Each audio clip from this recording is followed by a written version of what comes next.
अगला प्रश्न है हमारा, पर्वत श्रेणी और पर्वत में अंतर स्पष्ट कीजिए। पर्वत श्रेणी और पर्वत में अंतर स्पष्ट कीजिए। पहले तो हम देखते हैं पर्वत किसे कहते हैं। पर्वत भूमि का एक ऐसा भाग होता है जो कि निकट के धरातल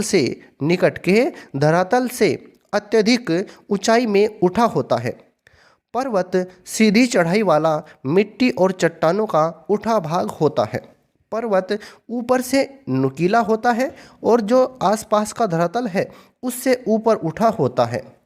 पर्वत जो होता है वो आसपास के धरातल से ऊपर उठा हुआ और सीधी चढ़ाई वाला, सीधी चढ़ाई होती है, बिल्कुल सीधा ढलान इसका होता है। ये चट्टानों का और मिट्टी का ऊपर उठा हुआ भाग होता है, इसे हम पर्वत कहते हैं। आगे अब हम इसमें देखते हैं पर्वत श्रेणी। पर्वत श्रेणी किसे कहते हैं? जब बहुत सारे पर्वत आपस में मिल जाते हैं तो वो पर्वत श्रेणी का निर्माण करते हैं। जब बहुत सारे कई पर्वत आपस में मिल जाते हैं तो वो पर्वत श्रेणी का निर्माण करते हैं। तो पर्वत श्रेणी आप ऐसे भी लिख सकते हैं, पर्वत शिखरों का छोटा समूह पर्वत श्रेणी कहलाता है। छोटा समूह, इसमें बहुत ज़्यादा पर्वत नहीं होते हैं, कुछ ही पर्वत इसके अंदर आते हैं।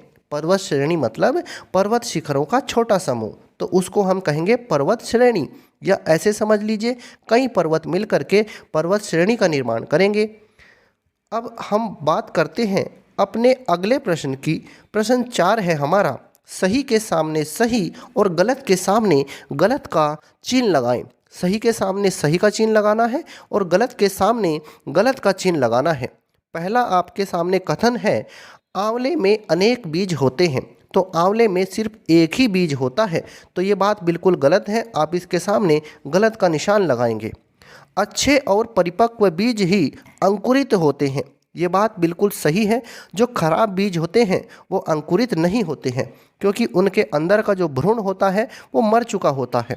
तो अच्छे और परिपक्व बीज ही अंकुरित होते हैं, ये बात बिल्कुल सही है। आगे, भारत का राष्ट्रीय पुष्प कमल है, ये बात भी सही है।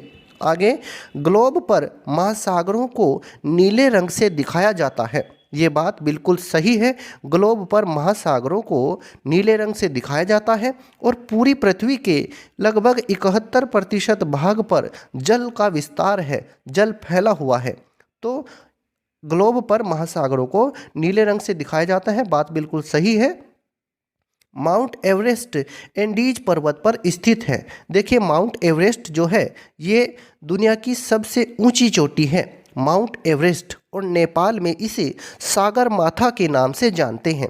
माउंट एवरेस्ट हिमालय पर्वत पर स्थित है, ये एंडीज पर्वत पर स्थित नहीं है। तो ये बात यहाँ पर गलत लिखी है, तो इसके आगे आप गलत का निशान लगाएंगे। माउंट एवरेस्ट कहाँ पर स्थित है? ये हिमालय पर्वत पर स्थित है। अब हम बात करते हैं अपने अगले प्रश्न की। प्रश्न 5 है हमारा, बीज की आंतरिक संरचना का चित्र बनाकर उसके विभिन्न भागों को नामांकित कीजिए। तो बीज की आंतरिक संरचना का हमें चित्र बनाना है और उसके विभिन्न भागों को हमें नामांकित करना है। आपके सामने ये एक चित्र हमने दिखाया है। अब आप इस चित्र को थोड़ा सा ध्यान से समझिए। जब कोई बीज, मान लीजिए ये आपके सामने एक बीज है, जब हम इस बीज को उचित ताप, नमी और हवा देते हैं तो ये अंकुरित होता है। अंकुरित होता है, इसके अंदर से एक सुई जैसी संरचना निकलती है। इस बीज को सुरक्षित रखने के लिए इसके बाहर एक कवर होता है। इस बीज को सुरक्षित रखने के लिए इसके बाहर एक कवर होता है, एक संरचना होती है, उसे हम बीज चोल कहते हैं। ये बीज चोल अंदर के भ्रूण की रक्षा करता है। भ्रूण बीज के अंदर रहता है। इस भ्रूण की रक्षा कौन करता है? ये बीज चोल करता है। जब चूहे, कीट या घुन जब इस बीज चोल को खाते हैं तो खा करके वो फिर इस भ्रूण को भी खा जाते हैं, तो इससे बीज नष्ट हो जाते हैं। तो जो बाहर की संरचना है उसे हम क्या कहते हैं? बीज चोल कहते हैं। अब जब इस बीज को उचित ताप मिलेगा, उचित हवा मिलेगी, नमी मिलेगी, तो ये बीज अंकुरित होने लगेगा।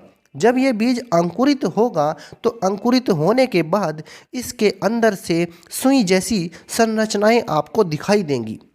अब जब आप इस अंकुरित बीज को खोलेंगे तो खोलने के बाद इसके अंदर आपको इस तरह से बीज पत्र दिखाई देंगे। अगर ये बीज द्विबीजपत्री पौधे का बीज है तो आपको इसके अंदर 2 बीज पत्र दिखाई देंगे। 2 बीज पत्र आपके सामने हैं। अब इस बीज पत्र के अंदर आपको एक छोटी सी संरचना दिखाई पड़ती है जिसे हम भ्रूण कहते हैं। ये भ्रूण बीज पत्रों के बीच में रहता है, इसे हम भ्रूण कहते हैं और ये दोनों बीज पत्र इस भ्रूण से जुड़े रहते हैं।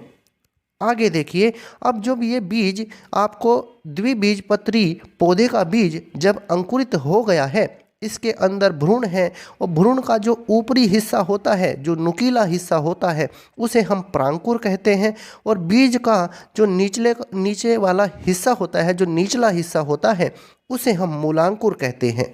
तो आप अंकुरित बीज की यहाँ पर संरचना इस तरह से बना लेंगे। नीचे के जो ये हमने इसको खोल दिया है बीज को, इन दोनों का नाम है बीज पत्र और इससे पहले जो बीज है इसके बाहर की जो संरचना है इसका नाम है बीज चोल। और बीज पत्र के अंदर आपको भ्रूण दिखाई दे रहा है। भ्रूण के ऊपर का नुकीला हिस्सा प्रांकुर है और नीचे का हिस्सा मूलांकुर है। इस तरह से आप बीज की आंतरिक संरचना का चित्र बना सकते हैं। तो ये बीज पत्र और मूलांकुर, प्रांकुर और भ्रूण ये आप बना सकते हैं। ये बीज की आंतरिक संरचना का संक्षिप्त चित्र है। आगे हम बढ़ते हैं अपने अगले प्रश्न की तरफ। आप यहाँ से इस चित्र को बना लेंगे। अब देखते हैं हम अपने अगले प्रश्न को। सही जोड़े बनाइए। आपको यहाँ पर सही जोड़े बनाने हैं।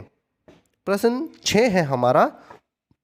एक तरफ भारत के पड़ोसी देश हैं, दूसरी तरफ दिशा है। तो भारत के पड़ोसी देश म्यांमार, जो म्यांमार देश है, म्यांमार भारत के पूर्व दिशा में स्थित है। भूटान ये भारत के उत्तर दिशा में स्थित है। अफगानिस्तान ये पश्चिम में है और मालदीव ये भारत के दक्षिण दिशा में स्थित है। भारत के 2 समुद्री पड़ोसी देश, एक तो श्रीलंका और एक मालदीव, ये दोनों भारत के समुद्री पड़ोसी देश है। श्रीलंका और मालदीव, सबसे नज़दीक समुद्री पड़ोसी देश श्रीलंका है जो भारत के दक्षिण में है और मालदीव भी भारत के दक्षिण में स्थित है। अब हम देखते हैं अपने 7वें प्रश्न को। अपनी कॉपी में निम्नलिखित के चित्र बनाकर उन्हें रंगे। आपको इनमें रंग भरना है। राष्ट्रीय पुष्प, तो भारत का जो राष्ट्रीय पुष्प है वो कमल है। आप अपनी कॉपी में कमल का कोई भी आसान सा चित्र बना करके उसमें रंग भर सकते हैं। कोई भी आसान चित्र आप बना लेंगे और उसमें आप रंग भर देंगे।